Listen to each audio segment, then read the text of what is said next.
السلام عليكم ورحمة الله وبركاته. الحمد لله نحمده ونستعينه ونستغفره ونعوذ بالله من شرور أنفسنا ومن سيئات أعمالنا. من يهده الله فلا مضل له ومن يضلل فلا هادي له.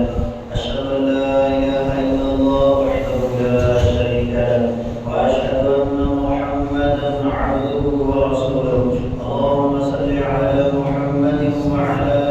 آل محمد كما صليت على إبراهيم وعلى آل إبراهيم إنك حميد مجيد. اللهم بارك على محمد وعلى آل محمد كما باركت على إبراهيم وعلى آل إبراهيم إنك حميد مجيد. أما بعد فإن أحسن الحديث كتاب الله وخير الهدي هدي محمد صلى الله عليه وسلم وشر الأمور محدثاتها وكل محدثة بدعة وكل بدعة ضلالة وكل ضلالة في النار. قال الله تبارك وتعالى في القرآن المجيد والفرقان الحميد: أعوذ بالله من الشيطان الرجيم. يا أيها الذين آمنوا اتقوا الله حق تقاته ولا تموتن إلا وأنتم مسلمون. يا أيها الناس اتقوا ربكم الذي خلقكم من نفس واحدة وخلق منها زوجها وبث منهما رجالا كثيرا ونساء واتقوا الله الذي تساءلون به والأرحام إن الله كان عليكم رقيبا. يا أيها الذين آمنوا اتقوا الله وقولوا قولا سديدا يصلح لكم أعمالكم ويغفر لكم ذنوبكم ومن يطع الله ورسوله فقد فاز فوزا عظيما. قال الله تبارك وتعالى في القرآن المجيد والفرقان الحميد في مقام آخر: النبي أولى بالمؤمنين من أنفسهم وأزواجه أمهاتهم. تمام قسم کی تعریفات کے بڑے بڑائی اللہ جل شانہ کے لیے خاص ہے. اللہ تبارک و تعالیٰ کی پاکیزہ و بابرکت حمد و ثنا کے بعد انگنت لداد السلام امام المرسلین سید الاولین والآخرین رحمت للعالمین شفیع المذنبین جناب محمد رسول اللہ صلی اللہ علیہ وسلم کی ذات اقدس اختر والا پر رسول اللہ صلی اللہ علیہ وسلم کی حدیث ہے. اس حدیث کو امام بخاری صحیح البخاری میں نقل کرتے ہیں. آپ نے فرمایا: لا یؤمن احدکم حتی اکون احب الیہ من والدہ وولدہ والناس اجمعین. کوئی بندہ اس وقت تک ایمان والا نہیں بن سکتا، وہ اپنے آپ کو مومن نہیں کہہ سکتا جب تک میں محمد صلی اللہ علیہ وسلم اسے اس کے والدین سے بڑھ کر، اس کی اولاد سے بڑھ کر اور تمام کائنات کے لوگوں سے بڑھ کر عزیز نہ ہو سکتا. اور ایک حدیث میں آپ نے ارشاد فرمایا: لا یؤمن احدکم حتی اکون احب الیہ من نفسہ. تم میں سے کوئی بندہ اس وقت تک مومن نہیں ہو سکتا جب تک میں اسے اس کی جان سے بڑھ کر عزیز نہ ہو سکتا. اور یہی اللہ تبارک و تعالیٰ نے قرآن مجید کی اس آیت میں ارشاد فرمایا: النبی اولی بالمؤمنین من انفسہم. مومنوں کو نبی اپنی جانوں سے بڑھ کر عزیز ہونا چاہیے، اور نبی اسلام سے اپنی جانوں سے بڑھ کر محبت کرنے والے ہیں. گزشتہ خطبہ جمعہ المبارک میں نبی علیہ السلام کی امت کے ساتھ جو محبت تھی، امت میں کافر بھی آتے تھے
محبت کریں کہ جس کے وہ لائق ہیں۔ نبی علیہ السلام سے محبت کا ہم میں سے ہر بندہ دعوے دار ہے۔ جس نے کلمہ پڑھا ہے، لا الہ الا اللہ محمد رسول اللہ کا اقرار کیا ہے، وہ کہیں کا بھی رہنے والا ہو، وہ رسول اللہ صلی اللہ علیہ وسلم سے محبت کا دعوے دار ہے۔ لیکن یہ پتہ کیسے چلے گا کہ اس کی یہ محبت واقعتاً صحیح ہے یا نہیں صحیح؟ تو اس حوالے سے قاضی عیاض رحمۃ اللہ علیہ اور حافظ ابن حجر رحمۃ اللہ علیہ، ان دو علماء کے قول آپ کے سامنے رکھوں گا۔ انہوں نے یہ طریقہ بتایا کہ پتہ کیسے چلے گا کہ یہ بندہ محب رسول ہے، آقا علیہ السلام سے محبت کرنے والا ہے یا نہیں۔ تو اس حوالے سے پہلا قاضی عیاض رحمۃ اللہ علیہ کا قول ہے، وہ فرماتے ہیں وَمِن مُحَبَّتِهِ نُصْرَةُ سُنَّتِهِ، آپ کی محبت کی یہ علامت ہے کہ وہ بندہ رسول اللہ صلی اللہ علیہ وسلم کی سنت کی مدد کرنے والا ہے۔ مدد سے مراد وہ آپ کی سنت کو فالو کرنے والا ہے، آپ کے بتائے ہوئے طریقوں پر چلنے والا ہے، آپ کے کیے ہوئے کاموں کو وہ کرنے والا ہے، اور آپ کی سنت سے وہ محبت کر رہا ہے۔ دوسری بات انہوں نے فرمائی وَالذَّبُّ عَنْ شَرِيَّتِهِ، اور شریعت کا دفاع کرنے والا۔ جب بھی خلاف شریعت کوئی کام کیا جائے، وہ سامنے کھڑا ہو جائے، اس کا رد کرے، جس لیول کا ہے، جس جگہ کا ہے، وہ اپنی طاقت اپنی قوت کے مطابق اس چیز کا رد کر دے کہ یہ چیز غلط ہے، تو یہ بندہ محب رسول ہے۔ تیسری بات جو انہوں نے بیان فرمائی وَتَمَنَّى حُضُورِهِ، آپ کی ملاقات، آپ کے دیدار کی خواہش اس کے دل میں ہونی چاہیے کہ میں آقا علیہ السلام کو دیکھوں، آپ کے سامنے پیش ہو جاؤں۔ اور آگے فرماتے ہیں فَيَبْذُلُ نَفْسَهُ وَمَالَهُ وَدُونَهُ، بدلے میں اسے اپنی جان بھی دینا پڑے تو وہ دے دے، اپنا مال بھی خرچ کرنا پڑے تو وہ خرچ کر دے، اور ہر چیز کی اگر قربانی اسے دینا پڑتی ہے تو وہ سب کچھ دے کر آقا علیہ السلام کے دیدار کو حاصل کرے۔ یہ خواہش ایک مومن کے دل میں ہونی چاہیے کہ اسے اللہ کے رسول صلی اللہ علیہ وسلم کا دیدار، آپ کی رفاقت، آپ کی صحبت اسے نصیب ہو۔ حافظ ابن حجر رحمۃ اللہ نے جو فتح الباری کے اندر نقل کیا ہے، وہ یہ فرمایا وَمِنْ عَلَامَةِ الْحُبِّ الْمَذْكُورِ، نبی علیہ السلام کی محبت کی یہ علامت ہے أَن يَعْرَضَ عَلَى الْمَرْءِ، آدمی پر پیش کیا ہے کیا لو ان خیر بین فقد عرضه من اعراضه، کہ اس کے مال کو لے لیا جائے، اس کی عزت کو لے لیا جائے، اس کا سب کچھ لے لیا جائے، او فقد رؤیت النبی، یا اسے نبی اسلام کا دیدار نصیب، دونوں میں سے ایک کا اختیار دیا جائے، اور اس کو چاہیے کہ وہ نبی کے دیدار کو، نبی کی صحبت کو، نبی کی رفاقت کو حاصل کر لے۔ فرمایا اگر اس کے دل میں دنیا کے مال و متاع کی محبت آ گئی، دنیا کے بینک بیلنس کو اس نے ترجیح دے دی، دنیا کی جائیدادوں کو اس نے حاصل کر لیا، بنگلے، گھر، گاڑی، کوٹھی، فیکٹری کو اس نے حاصل کر لیا، تو وہ بندہ یاد رکھے ایمان سے خالی ہو جائے۔ محبت کی یہ علامت ہے کہ اس کے دل میں رسول اللہ صلی اللہ علیہ وسلم کے دیدار کی خواہش بیدار ہونی چاہیے، اس کے دل میں رسول اللہ صلی اللہ علیہ وسلم کی ملاقات کی خواہش بیدار رہنی چاہیے۔ اور یہ کتنی بڑی نعمت ہے، آپ اس بات سے اندازہ لگا سکتے ہیں۔ نبی علیہ السلام نے ارشاد فرمایا لا تمس النار مسلما رآنی اور آمن رآنی، فرمایا وہ آنکھ جس نے ایمان کی حالت میں مجھے دیکھا،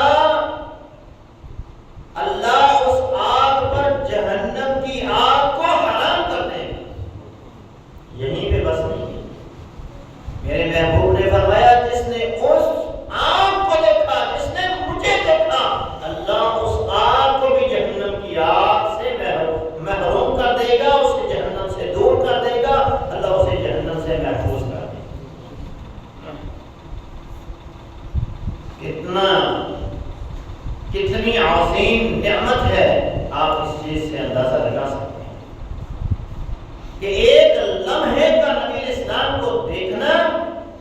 ایک لمحے کے لیے نبی اسلام کی صحبت میں بیٹھنا، کیونکہ کچھ صحابہ ایسے بھی تھے جو نابینا، جنہوں نے اپنی ظاہری آنکھوں سے تو نہیں دیکھا لیکن دل کی آنکھوں سے انہوں نے رسول اللہ صلی اللہ علیہ وسلم کا دیدار کیا۔ رسول اللہ صلی اللہ علیہ وسلم کے پاس بیٹھنے والے، آپ کی رفاقت اختیار کرنے والے، آپ کی صحبت میں بیٹھنے والے، وہ بیٹھنا ایک لمحے کا کیوں نہ ہو، وہ دیکھنا ایک لمحے کے لیے ہی کیوں نہ ہو۔ آقا علیہ السلام کے پیارے صحابی سیدنا سعید بن زید کی اشرف مبشرہ میں سے ہیں، ارشاد فرماتے ہیں کہ بعد میں آنے والا اگر اس کو عمر نوح بھی مل جائے، حضرت نوح کی عمر، ان کی تبلیغ کی عمر جو ہے وہ 950 سال ہے، ویسے مفسرین لکھتے ہیں کوئی 1200 لکھتا ہے، کوئی 1300 لکھتا ہے، کوئی 1400 سال لکھتا ہے، تو حضرت نوح علیہ السلام کی عمر بھی اس سے مل جائے اور وہ ساری زندگی اطاعت اور فرما برداری کے اندر گزار دے، تو رسول اللہ صلی اللہ علیہ وسلم کے اس صحابی کا، اس بندے کا مقابلہ نہیں کر سکتا جس نے ایک لمحے کے لیے محبوب کبریا کو دیکھا، جس نے ایک لمحے کی صحبت رسول اللہ صلی اللہ علیہ وسلم کی حاصل کی۔ آپ اندازہ کیجئے کتنی بڑی نعمت ہے یہ کہ جنہوں نے رسول اللہ صلی اللہ علیہ وسلم کو دیکھا۔ اللہ کے رسول صلی اللہ علیہ وسلم فرماتے ہیں لو انفق احدکم مثل احد ذهبا ما بلغ مدهم ولا نصفه۔ اے لوگو، تم میرے صحابہ کا مقابلہ نہیں کر سکتے، تم ان نفوس قدسیہ کا مقابلہ نہیں کر سکتے کہ جنہوں نے حالت ایمان میں محمد صلی اللہ علیہ وسلم کو دیکھا اور میرے دور میں انہوں نے ایک مٹھ جو اللہ کے راستے میں خرچ کیے، یا ایک مد یا اس سے بھی آدھا مد انہوں نے اللہ کے راستے میں خرچ کیا، بعد میں آنے والا اگر احد پہاڑ کے برابر سونا بھی خرچ کرے تو ان کے اجر و ثواب کو نہیں پہنچ سکتا۔ یہ دیدار مصطفیٰ، رفاقت مصطفیٰ، صحبت مصطفیٰ حاصل کرنے والوں کا مقام و مرتبہ ہے۔ تو ہر مومن کے دل میں یہ خواہش ہونی چاہیے، ہر مسلمان کے دل میں یہ خواہش ہونی چاہیے کہ اگر دنیا کی ہر چیز بھی مجھ سے لے لی جائے اور بدلے میں مجھے رسول اللہ صلی اللہ علیہ وسلم کا دیدار نصیب ہو جائے تو یہ مجھے قبول ہے، منظور ہے۔ آئیے ان لوگوں کا تذکرہ پڑھتے اور سنتے ہیں کہ جن آنکھوں نے محبوب کبریا کو دیکھا، جنہوں نے میرے اور آپ کے محبوب جناب محمد رسول اللہ صلی اللہ علیہ وسلم کا دیدار کیا، دیدار کرنے کی کیفیت کو انہوں نے کیسے محسوس کیا اور آپ کی جدائی کو وہ کیسے محسوس کرتے تھے، ایک لمحے کی جدائی کو وہ کیسے محسوس کرتے تھے اور آپ کی صحبت کو وہ کیسے محسوس کرتے تھے، آپ کے دیدار کو وہ کیسے محسوس کرتے تھے۔ صحیح البخاری میں امام بخاری سیدنا ابوبکر صدیق رضی اللہ عنہ کا واقعہ نقل کرتے ہیں۔ نبی علیہ السلام سیدہ عائشہ فرماتی ہیں کہ دوپہر کے وقت آپ نے اپنے منہ کو ڈھانکا ہوا ہے، اپنے منہ پر کپڑا لیے ہوئے اللہ کے رسول صلی اللہ علیہ وسلم نے ہمارے گھر، ہمارے دروازے پر آئے اور دستک دی، اجازت طلب کی، اجازت دے دی گئی تو اللہ کے رسول صلی اللہ علیہ وسلم نے حضرت ابوبکر سے کہا اے ابوبکر ان لوگوں کو سائڈ پہ کر دو، میں نے تجھ سے کوئی خاص بات کر دی۔ فرمایا ابوبکر صدیق نے اللہ کے رسول یہ ہمارے اپنے لوگ ہیں، کسی قسم کا کوئی ڈر اور خوف نہیں، آپ بات کیجیے۔ نبی علیہ السلام فرماتے ہیں اللہ نے خروج کا حکم دے دیا، اللہ نے مکہ چھوڑنے کا حکم دے دیا ہے، اجازت مل گئی ہے۔ ابوبکر صدیق نے کہا اللہ کے رسول کیا اکیلے؟ فرمایا نہیں، اللہ نے حکم دیا ہے میں تمہیں ساتھ لے کر چلوں۔ سیدہ فرماتی ہے میں نے اپنے باپ ابوبکر کو دیکھا، قالت رأيت أبا بكر يبكي فما كنت أحسب أن أحدا يبكي من الفرح۔ فرمایا اس سے پہلے مجھے پتہ نہیں تھا کہ لوگ خوشی سے بھی روتے۔ اس دن میں نے دیکھا کہ میرے باپ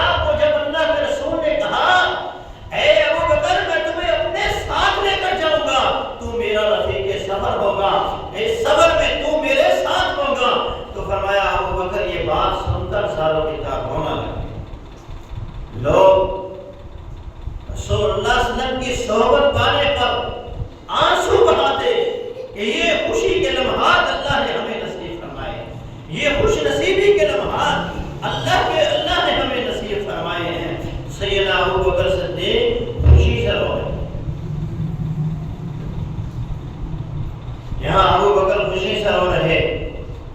یہاں سے نکلنے کی خبر مدینے والوں کو ملی کہ اللہ کے رسول مکہ چھوڑ کر ہجرت کر رہے ہیں اور مدینہ تشریف لا رہے ہیں، کیونکہ اس سے پہلے بیعت عقبہ ثانی ہو چکی تھی اور رسول اللہ صلی اللہ علیہ وسلم نے انصار سے کہا تھا قریب اللہ کی طرف سے اجازت ملے گی اور ہم مکہ چھوڑ کر مدینہ آنے والے ہیں اور تم لوگوں نے ہماری حفاظت کرنی ہے۔ انہوں نے اس بات پر عہد و معاہدہ کیا۔ فرمایا فتح الباری میں حافظ ابن حجر لکھتے ہیں سمع المسلمون بالمدینہ بخرج رسول اللہ صلی اللہ علیہ وسلم من مکہ، جب مکہ سے نکلنے کی خبر مدینے والوں نے سنی فَكَانُوا يَغْدُونَ كُلَّ غَدَاةٍ إِلَى الْحِرَةِ فَيَنْتَظِرُونَهُ، ہر روز صبح صبح وہ اپنے گھروں سے نکلتے مقام حرا کی طرف جاتے اور وہاں وہ دوپہر تک ٹھہرے رہتے، دوپہر تک ٹھہرے رہتے، آپ کا انتظار کرتے رہتے۔ طبقات ابن سعد نے نقل کیا، مستدرک کے حاکم نے یہ بات نقل کی، انصار مدینہ صبح صبح اپنے گھروں سے نکلتے، فَإِذَا أَحْرَقَتْهُمُ الشَّمْسُ رَجَعُوا إِلَى مَنَازِلِهِمْ، جب گرمی کی تپش، سورج کی گرمی انہیں جلانا شروع کرتی تو پھر وہ اپنے گھروں کو لوٹتے، نہیں تو وہیں بیٹھ کر رسول اللہ صلی اللہ علیہ وسلم کا انتظار کرتے رہتے۔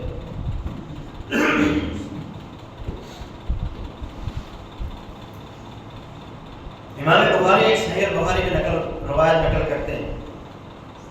یہی معاملہ چلتا رہا۔ ایک دن ایک یہودی مقام حرا کی طرف گیا اور وہ وہاں کھڑا تھا کہ اسے سیدنا ابو بکر صدیق اور سیدنا محمد رسول اللہ صلی اللہ علیہ وسلم سفید کپڑوں میں آتے ہوئے نظر آئے، تو اس نے وہیں سے آواز دی اور بلند آواز میں وہ چیخا اور پکارا، یا معشر العرب ھذا جدکم الذی تنتظرون، اے قریش کے، اے عرب کے نوجوانوں، اے عرب کی جماعتوں، یہی ہے تمہارا بڑا جس کا تم انتظار کر رہے تھے، وہ آ رہا ہے۔ فصار المسلمون الی الصلاح، پھر مسلمانوں کی کیفیت کیا تھی؟ انہوں نے اپنے اسلحہ کو اٹھایا، کسی کے پاس تلوار تھی تو اس نے تلوار اٹھائی، کسی کے پاس ڈھال تھی تو وہ ڈھال لے کر پہنچا، کوئی نیزہ برچھی لے کر پہنچا، کوئی تیر اور کمان کے ساتھ پہنچا۔ فتلقوا رسول اللہ صلی اللہ علیہ وسلم بظہر الحرا، پھر وہ رسول اللہ صلی اللہ علیہ وسلم کو مقام حرا پر آ کر ملے، اور مستدرک حاکم نے یہ بات نقل کی ہے، فجاؤوا الی نبی اللہ، پھر وہ اللہ کے نبی صلی اللہ علیہ وسلم کے پاس آئے، وابی بکر، اور ابو بکر کے پاس آئے، فسلموا علیہما، انہوں نے ابو بکر اور نبی اسلام کو سلام کہا، وقالوا ارکبا آمنین مطاعین، انہوں نے کہا آپ سوار ہو جائیں، آپ امن میں ہیں اور آپ کی اطاعت اور فرما برداری کی جائے۔ امام بخاری نقل کرتے ہیں 500 کے قریب انصار مدینہ کے یہ نوجوان بوڑھے سب نبی اسلام کے ارد گرد دائیں بائیں آپ کو گھیر لیا اور اپنی تلواروں کو ہلاتے ہوئے، نعرے بلند کرتے ہوئے، یہ صدائیں لگاتے ہوئے مدینہ میں اللہ کے رسول صلی اللہ علیہ وسلم کو لے کر داخل ہوئے۔ جا نبی اللہ، جا نبی اللہ، یہ صدائیں جیسے جیسے بلند ہوئی کہ اللہ کے رسول آ گئے، اللہ کے رسول آ گئے۔ فاشرفوا ينظرون، لوگ، عورتیں، بچے، خواتین، بوڑھے، مریض، ہر بندہ اپنے گھر کی چھت پر چڑھ گیا اور رسول اللہ صلی اللہ علیہ وسلم کو دیکھنے لگا اور ساتھ ساتھ وہ یہ بات کہہ رہے تھے، جا نبی اللہ، جا نبی اللہ، اللہ کے نبی صلی اللہ علیہ وسلم آج آ گئے۔ یہ ملاقات کی خواہش، رسول اللہ صلی اللہ علیہ وسلم کے دیدار کی خواہش، رسول اللہ صلی اللہ علیہ وسلم کے دیدار کی، رسول اللہ صلی اللہ علیہ وسلم کے دیدار کا انتظار تھا۔ سیدنا انس رضی اللہ تعالیٰ عنہ مدینے والوں کی حالت بیان کرتے ہیں، اور انہوں نے جس دن رسول اللہ صلی اللہ علیہ وسلم کے چہرہ انور کو دیکھا، جس دن رسول اللہ صلی اللہ علیہ وسلم کا منور چہرہ، نورانی چہرہ مدینے میں آیا، تو سیدنا انس فرماتے ہیں، فما رأیت یوما قط عنور ولا عکسنا من یوم دخل رسول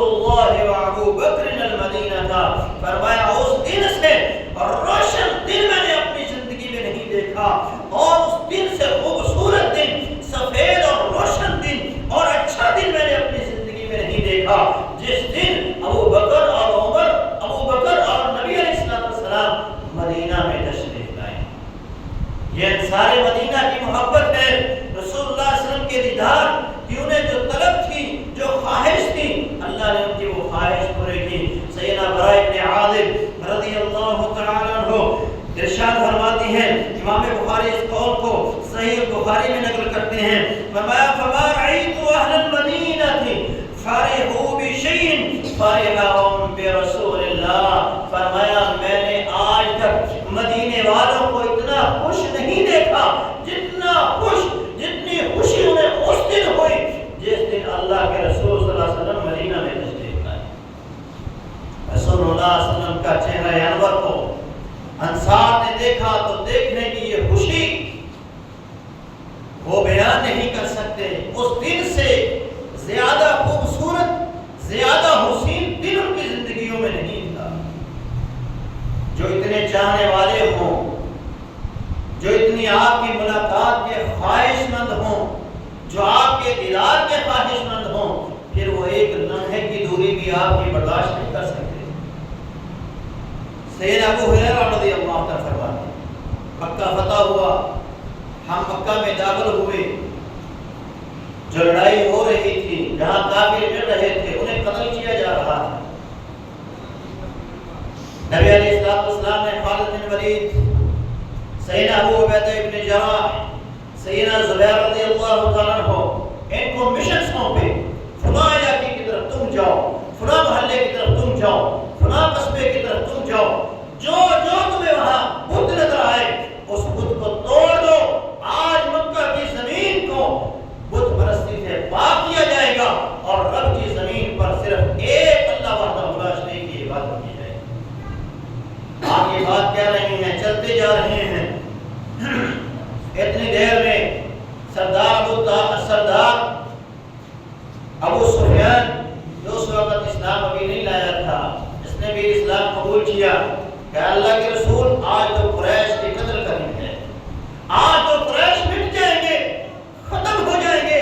جیسے یہ صورتحال نظر آ رہی ہے کوئی باقی نہیں بچے گا، سب ختم ہو جائیں گے۔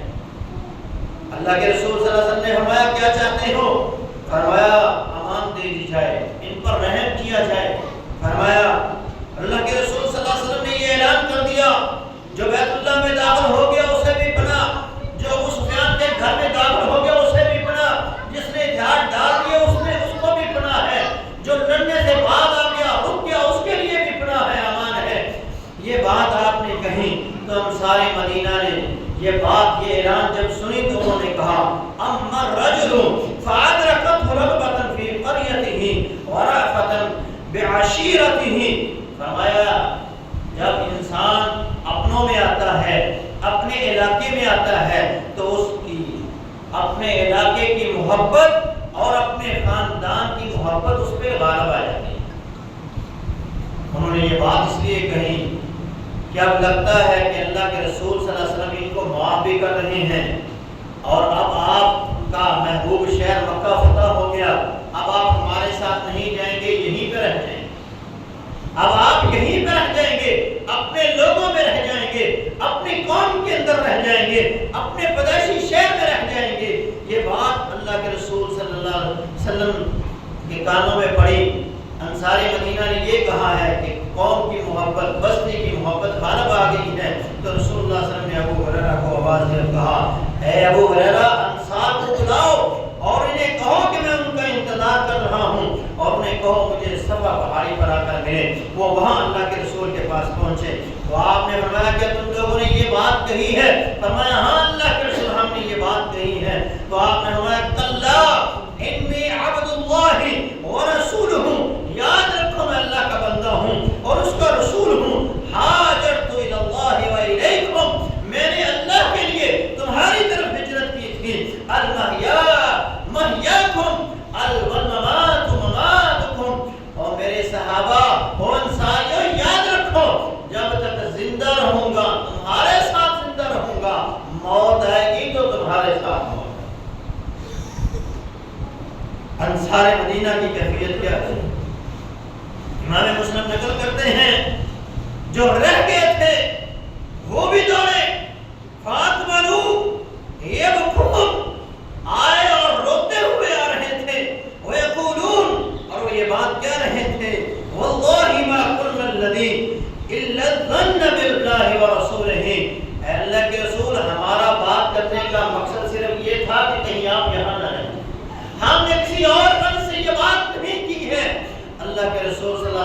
فرمایا اللہ نے تمہاری معذرت کو قبول کر لیا ہے، اب میں تمہارے ساتھ ہی رہوں گا، تمہارے ساتھ ہی رہوں گا۔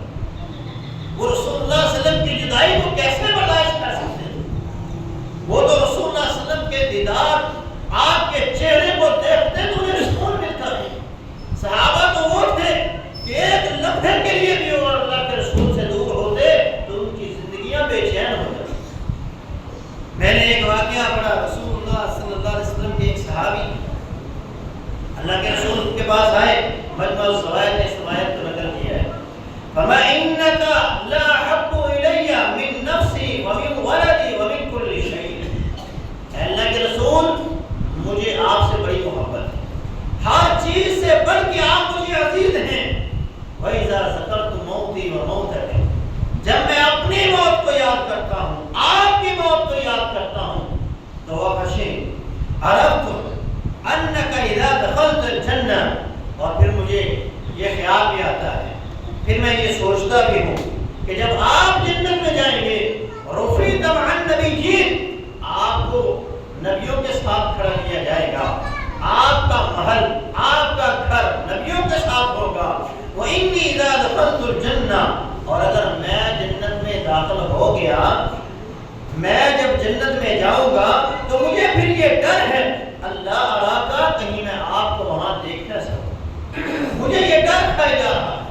دنیا میں تو یہ کیفیت ہے کہ جب میں اداس ہوتا ہوں، جب میں پریشان ہوتا ہوں، پھر میں آپ کے پاس آ جاتا ہوں، آپ کو دیکھتا ہوں، میری ساری پریشانیاں ختم ہو جاتی۔ یہ چہرہ انور تھا رسول اللہ صلی اللہ علیہ وسلم کے روح انور تھا، یہ آپ کے چہرے کو دیکھنے کا سرور تھا جو صحابہ محسوس کرتے تھے۔ نبی اسلام کی بارے میں یہ خبر جب احد میں پھیلی کہ اللہ کے رسول صلی اللہ علیہ وسلم کو شہید کر دیا گیا،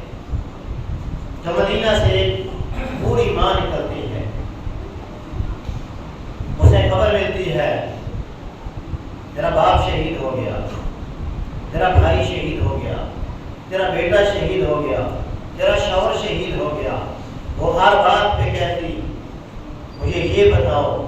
کہ میرے محبوب کیسے ہیں، تو کہا جاتا وہ ٹھیک ہیں، لیکن چین نہ ملا۔ احد میں پہنچی، احد میں جب اللہ کے رسول کو سامنے دیکھا تو کہا کل مصیبت بعدک جلل، اے میرے محبوب باپ کا غم بھی ہے، بھائی کا غم بھی ہے، اولاد کا غم بھی ہے، شوہر کا غم بھی ہے، لیکن یہ ساری پریشانیاں ایک طرف ہیں۔ اے میرے محبوب آپ کو دیکھا ہے، سارے غم، ساری تکلیفیں، سارے دکھ دور ہو گئے۔ یہ چہرہ انور کو دیکھنے کا، آپ کے دیدار کو دیکھنے کا سرور تھا جو صحابہ محسوس کرتے تھے۔ وہ تو آپ سے ایک لمحے کی دوری برداشت نہیں کر سکتے۔ صحابہ ہی تھے ایسے، اللہ نے انہیں ہمارے لیے معیار ایمان نہیں بنایا، ایمان کی کثرتی اور ایمان کا ترازو نہیں بنایا۔ وہ تو ایک لمحے کے لیے رسول اللہ صلی اللہ علیہ وسلم سے دور ہونا پسند نہیں کرتے تھے۔ عبداللہ ابن عاصم رضی اللہ عنہ فرماتے ہیں نبی علیہ السلام حنین سے واپس آ رہے تھے، مقام جعرانہ پر نبی علیہ السلام نے مال غنیمت تقسیم کیا، اور یہ فتح مکہ کے بعد کا واقعہ ہے۔ اس وقت نئے نئے لوگ اسلام میں داخل ہو رہے تھے، چوک در چوک گروہوں کی شکل میں، جتھوں کی شکل میں لوگ اسلام قبول کر رہے تھے۔ تو اللہ کے رسول صلی اللہ علیہ وسلم نے ان کی دل جوئی کی کہ یہ نئے نئے مسلمان ہو رہے ہیں، سارا مال غنیمت آپ نے ان میں تقسیم کر دی، بکریاں انہیں دے دی، اونٹ انہیں دے دیے، گائے انہیں دے دی، اور مال و دولت جو مسلمانوں کو غنیمت میں ملا تھا وہ سارا ان میں تقسیم کر دیا۔ اس وقت انصار کے جو جوشیلے نوجوان ہوتے ہیں، ہر طبقے کے، ہر معاشرے کے اندر ایسے نوجوان ہوتے ہیں جو جلد باز ہوتے ہیں، انہوں نے بھی جلدی سے یہ بات کہہ دی، یا معاشر الانصار، انہوں نے یہ بات کہی کہ جانے دینے کے لیے ہم، لڑائی کرنے کے لیے ہم، مرنے کے لیے ہم، قربانیاں دینے کے لیے ہم، مال خرچ کرنے کے لیے ہم، اور جب مال غنیمت ملنے کی باری آئے تو غیروں کو مل جائے گی۔ یہ بات رسول اللہ صلی اللہ علیہ وسلم کو پہنچی، آپ نے انہیں مسجد جعرانہ میں اکٹھا فرمایا اور آپ نے کہا یا معاشر الانصار الم اجدکم ضلالا فہداکم اللہ بی، اے انصاریو کیا تم سب گمراہ نہیں تھے، اللہ نے میرے ذریعے تم کو ہدایت عطا فرمائی۔ انہوں نے کہا اللہ ورسولہ امن، اللہ اور اس کا رسول کا احسان بہت بڑا ہے۔ پھر اللہ کے رسول نے کہا وَكُنْتُمْ مُتَفَرِّقِينَ فَأَلَّفَكُمُ اللَّهُ بِي، تم سب متفرق تھے، جدا تھے، دشمن تھے، ایک دوسرے کے خون کے پیاسے تھے، تو میری وجہ سے اللہ نے تمہارے دلوں کو ملایا۔ پھر آگے آپ نے فرمایا وَعَالَةً فَأَغْنَاكُمُ اللَّهُ بِي، تم سب کنگال تھے، تنگدست تھے، میری بدولت اللہ نے تمہیں مال و مال کر دیا، اللہ نے تمہیں غنی کر دیا، امیر بنا دیا۔ تو تمام کے تمام انصاری یہ بات کہتے جا رہے تھے اللہ و رسولہ امن، اللہ اور اس کے رسول کے ہمارے اوپر بڑے احسان ہیں۔ تو اللہ کے رسول نے فرمایا اے انصاریو تم میری ہر بات کے آگے ہمارا احسان بڑا کہتے جا رہے ہو، تم نے یہ کیوں نہیں کہا کہ اللہ کے رسول آپ کی قوم نے آپ کو نکال دیا تو ہم نے آپ کو جگہ دی، لوگ آپ کے دشمن تھے تو ہم نے جانے دے کر آپ کا دفاع کیا، جب آپ کا کوئی سہارا نہیں بن رہا تھا تو ہم آپ کے ساتھ کھڑے ہوئے۔ اے انصاریو تم یہ بات کیوں نہیں کہتے؟ تو انصار مدینہ نے کہا اللہ اور اس کے رسول کے جو احسانات ہمارے اوپر ہیں وہ ہمارے ان احسانوں کے سامنے کچھ بھی نہیں، وہ بہت بڑے ہیں، ہمارے احسانوں کی کوئی حیثیت نہیں ہے۔ اللہ کے رسول صلی اللہ علیہ وسلم نے جب ان کی اس محبت کو دیکھا تو پھر آپ نے فرمایا اے انصاریو لوگ آج مال لے کر گھروں کو جا رہے ہیں، لوگ آج اونٹ بکریاں اور گائے لے کر گھروں کو جا رہے ہیں، الا ترضون، کیا تم اس بات پہ راضی نہیں ہو ان یذهب الناس بالشاة والبعیر وتذهبون بالنبی الى رحالکم، وہ مال و دولت کے ساتھ گھروں کو لوٹے اور تم اللہ کے نبی کے ساتھ اپنے گھروں کو جا رہے ہیں۔ پھر رحمت عالم نے اپنے رحمت والے ہاتھوں کو اٹھایا اور ان کے لیے دعائیں شروع کی، فرمایا اللہم ارحم الانصار، اے انصاریوں کو معاف کر دے، ان پر رحم کر دے، وابناء الانصار، صرف ان کو نہیں ان کے بچوں کو بھی معاف کر دے، وابناء الانصار، اللہ صرف ان کے بچوں کو نہیں بلکہ ان کے پوتوں کو بھی معاف کرنا۔ رسول اللہ صلی اللہ علیہ وسلم کی یہ دعائیں جب انہوں نے سنی، آپ کو اپنے آپ کو انصار کو ہبہ کرنا جب انہوں نے سنا، پھر انصار مدینہ کی یہ حالت تھی، امام بخاری نقل کرتے ہیں فبقى القوم حتى أخذوا لهابا، پھر ان کی یہ کیفیت بنی کہ وہ رونا شروع ہوئے، اتنا روئے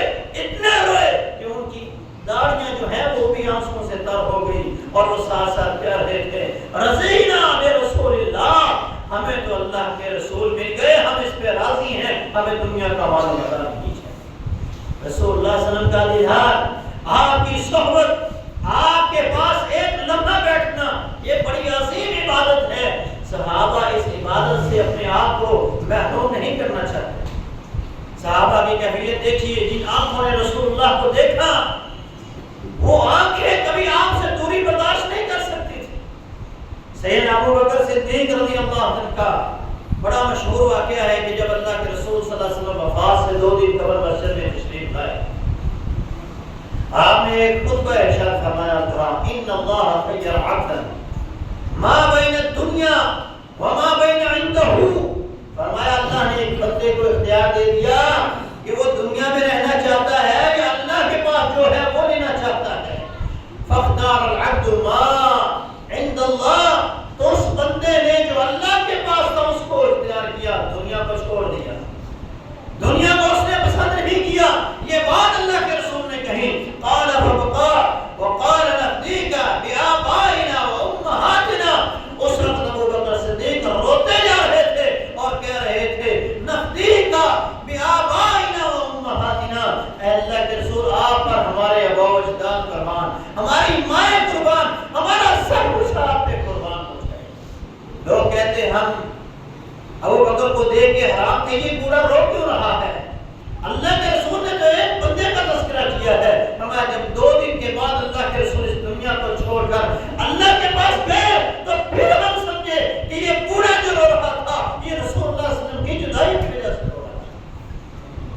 رسول اللہ صلی اللہ علیہ وسلم کی جدائی کا غم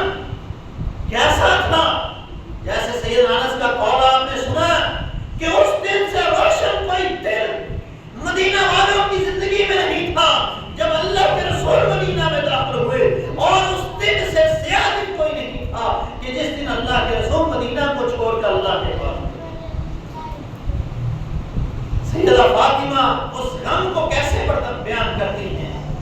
اس تکلیف کو کیسے بیان کرتی ہیں؟ فرماتی ہیں صبت علیہ المصائب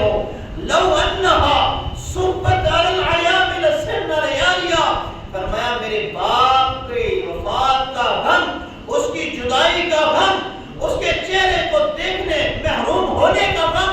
مجھے اتنا ہے کہ اگر وہ غم دنوں پہ اللہ ڈال دے تو دن بھی اس غم کی وجہ سے راتوں میں تبدیل ہو جائے۔ رسول اللہ صلی اللہ علیہ وسلم کے صحابہ کی یہ کیفیت ہے۔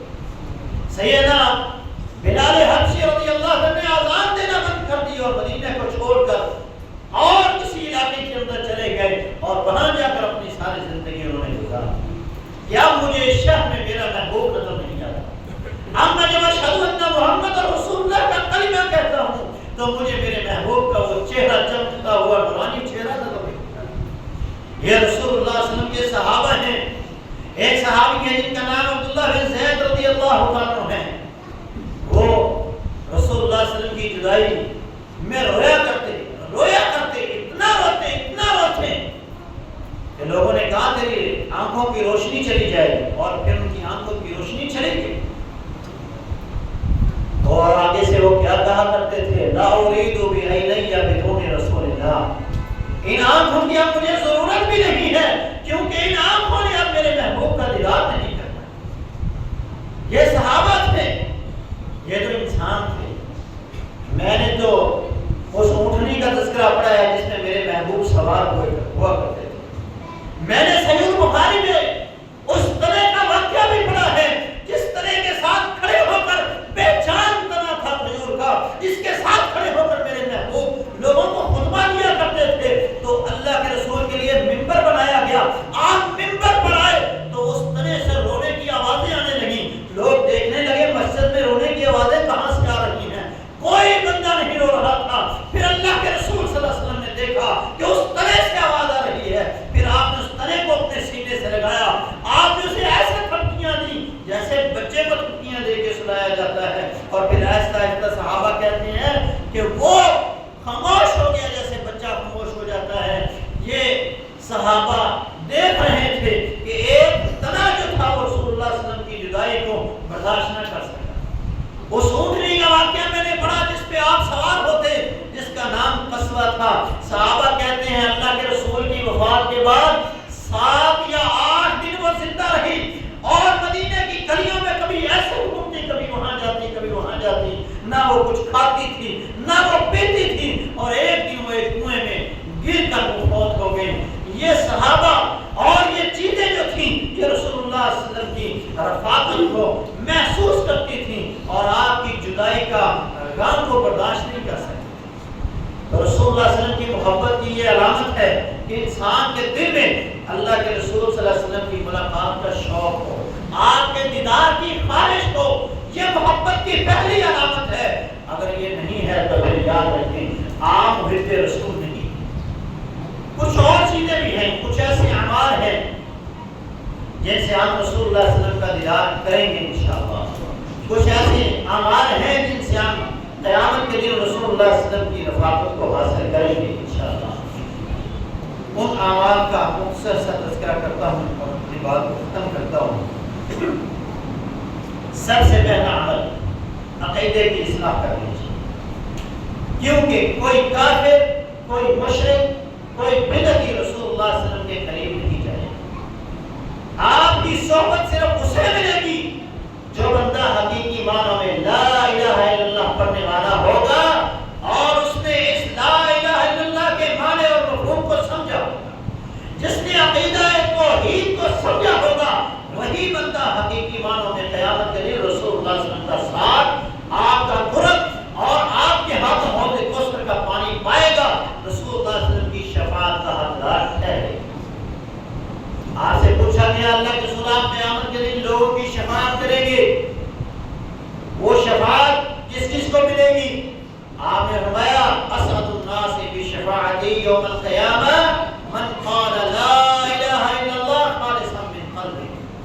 جس بندے نے خالص دل کے ساتھ لا الہ الا اللہ پڑھا، وہ بندہ قیامت کے دن میری شفاعت کا حقدار ہے۔ اور بدعتیوں کے بارے میں تو آپ نے سنا ہے، آئے دن جو دین کے اندر لوگ خرابات پیدا کرتے جا رہے ہیں، ثواب سمجھ کے کرتے جا رہے ہیں، قیامت کے دن یاد رکھیں یہ بدعتی جب حوض کوثر پر رسول اللہ کے سامنے آئیں گے تو اللہ کے رسول صلی اللہ علیہ وسلم کہیں گے یہ تو میرے امتی آ رہے ہیں، لیکن آپ اور ان کے درمیان دیوار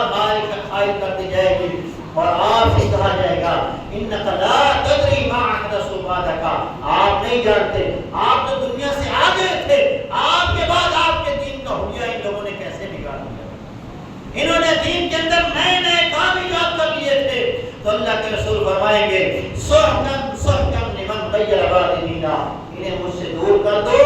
ان کا میرے ساتھ کوئی تعلق نہیں ہے، مجھے ان کی شکلیں نہیں دے۔ متقی انسان وہ جہاں بھی ہوگا قیامت کے دن رسول اللہ صلی اللہ علیہ وسلم کے ساتھ ہوگا، اچھے اخلاق کا مالک انسان، اچھے اخلاق والا انسان قیامت کے دن رسول اللہ صلی اللہ علیہ وسلم کا دیدار کرے گا، آپ کے پاس کھڑا ہوگا۔ یتیم بچوں کی کفالت کرنے والا رسول اللہ صلی اللہ علیہ وسلم کے ساتھ کھڑا ہوگا، آپ کا دیدار کرے گا۔ اپنی بہنوں کی، اپنی بیٹیوں کی کفالت کرنے والا انسان، انہیں اچھی تربیت دینے والا انسان، ان کی شادیاں کرنے والا انسان قیامت کے دن رسول اللہ صلی اللہ علیہ وسلم کے ساتھ کھڑا ہوگا۔ کثرت کے ساتھ نبی علیہ السلام پر درود پڑھنے والا بندہ یہ قیامت کے دن نبی علیہ السلام کا ساتھ حاصل کرے گا، آپ کی چہرہ انور کو دیکھے گا، آپ کا دیدار کرے گا۔ ایک عالم دین ہے وہ کہا کرتے تھے اگر آپ نے اللہ کے رسول صلی اللہ علیہ وسلم کا دنیا میں دیدار کرنا ہے میری خواب کے اندر تو آپ کو چاہیے کہ ان آنکھوں کو بے حیائی سے پاک کر لیں، ان آنکھوں کو بے حیائی برائی سے پاک کر لیں، ان آنکھوں سے کوئی ایسی چیز مت دیکھیں جو اللہ کے رسول ناپسند کرتے تھے، وہ چیزیں دیکھیں جنہیں اللہ کے رسول پسند کرتے تھے، اور کثرت سے درود پڑھیں، کثرت سے درود پڑھیں، اللہ کے رسول صلی اللہ علیہ وسلم کا دیدار آپ کو نصیب ہو جائے۔ تو یہ خواہش رکھ کے درود پڑھیں، انشاءاللہ تعالیٰ وہ خواہش بھی پوری ہو۔ نبی علیہ السلام کا جنت میں نبی علیہ السلام کے ساتھ اگر بڑھ جاتے ہیں، آپ کا ساتھ چاہیے تو پھر کثرت کے ساتھ نوافل ادا کیجیے، جن کی 12 سنتیں، اشراق، تہجد، اس طرح اور بھی جتنے نوافل ہیں ان تمام کو پڑھا کریں۔ یہ پڑھنے سے انشاءاللہ تعالیٰ جنت میں نبی علیہ السلام کے ساتھ گھر ملے گا، آپ کے گھر کے ساتھ، آپ کے محل کے ساتھ آپ کو بھی محل ملے گا۔ جب چاہیں، جس وقت چاہیں اللہ کے رسول صلی اللہ علیہ وسلم کا دیدار نصیب ہوگا۔ اللہ ہمیں جو محبت کی یہ پہلی علامت ہے کہ آپ کا دیدار کی محبت، خواہش، طلب دل میں ہو، اللہ یہ طلب ہمیشہ بیدار رکھے اور قیامت کے دن اللہ ہمیں نبی السلام کا ساتھ نصیب فرمائے اور نبی السلام کی چہرہ انور کی زیارت نصیب فرمائے۔ اقول قولی ھذا